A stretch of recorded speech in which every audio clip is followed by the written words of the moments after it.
Well, it's 15 minutes to 2. Oven's been buttoned up for an hour and 45 minutes. It's 250 degrees on the rack between my two stew pots. I bought a big tortilla cooker, round flat tortilla cooker last night, and I'm about to do a little experiment with cornbread, that pepper cornbread that I'm making today. Preheated that thing down there to 250 degrees, and at 2 o'clock I'm going to pull it out and put batter on it and then stick it back in the oven. We put it in at we buttoned up at 2:02 at noon, and then it went to this number right here, 238. It's been as high as 241, but it took an hour to reach that. But for the last 45 minutes we've been cooking along right here at 238 to 241. We got a little wind problem here today. I got a funky stand I'm experimenting with. Over and out. 2 o'clock. And I am going to do this little cornbread experiment. Stand by for news. Okay, this is an apple, a golden delicious apple that we had in for 2 hours, and we just pulled it out because I'm interested in what the texture is like. It's slightly softer, but it's not mushy. Yeah. And I'm sure it's hot as it can be. Is it hot? So I let the cornbread sit out on my tortilla flat there for about 10 minutes after I had preheated it to 250 degrees, and it did just what I hoped it would do. It congealed up, so it didn't want to run off the end if I didn't quite get level in the oven. And she's starting to rise, and the flat plate on the top of that stew pot right there is reading 350 degrees, 355. It's still going up. We had the oven open. I pulled out that test apple to see where that was at, and did this thing with this bread.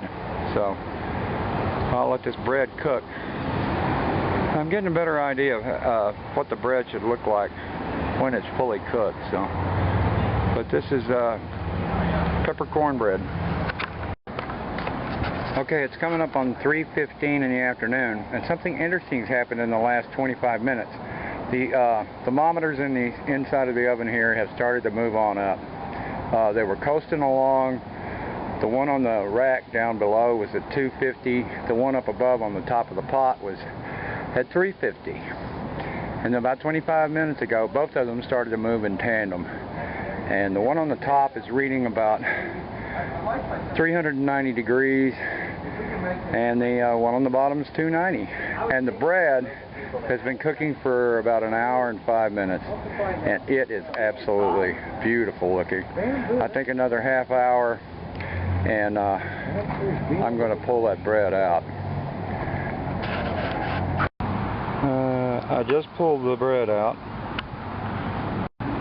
This went for an hour and a half, and I let it sit for 10 minutes outside on that preheated 250 degree fajita pot, or tortilla pan.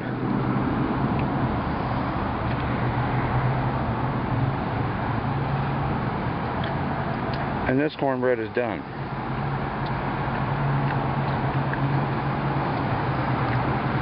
Now I'll just cut it up. Oh, the pepper. I'll just cut it up and wrap it up in some foil. And it's real hot right there next to the bonnet where it meets the glass. And I'll just let it keep it warm until the dinner's done. Okay, there's the pepper cornbread. It's now 6 o'clock. We've been cooking for 6 hours. The top thermometer up there reads 275. The bottom one reads 250 on the top of the brisket there. That brisket is sitting right below those pans underneath those black lids.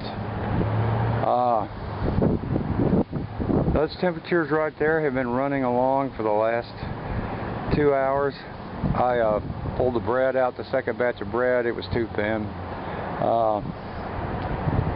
What else was I going to say?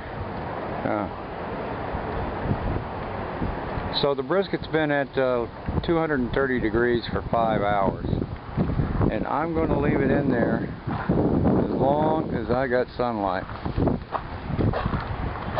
We're going to cook it as long as we can. And this little thermometer back here has been around 225 to 220 degrees all afternoon. And I've been in this thing about 4 or 5 times getting stuff in and out, testing it. I looked at the corn an hour and a half ago. I looked at the peas. They needed another hour, so I put them back in. So there's no way to overcook. We're all concerned that the brisket won't be done, but I'm going to cook it as long as I possibly can, and then coast along, and we'll see what happens.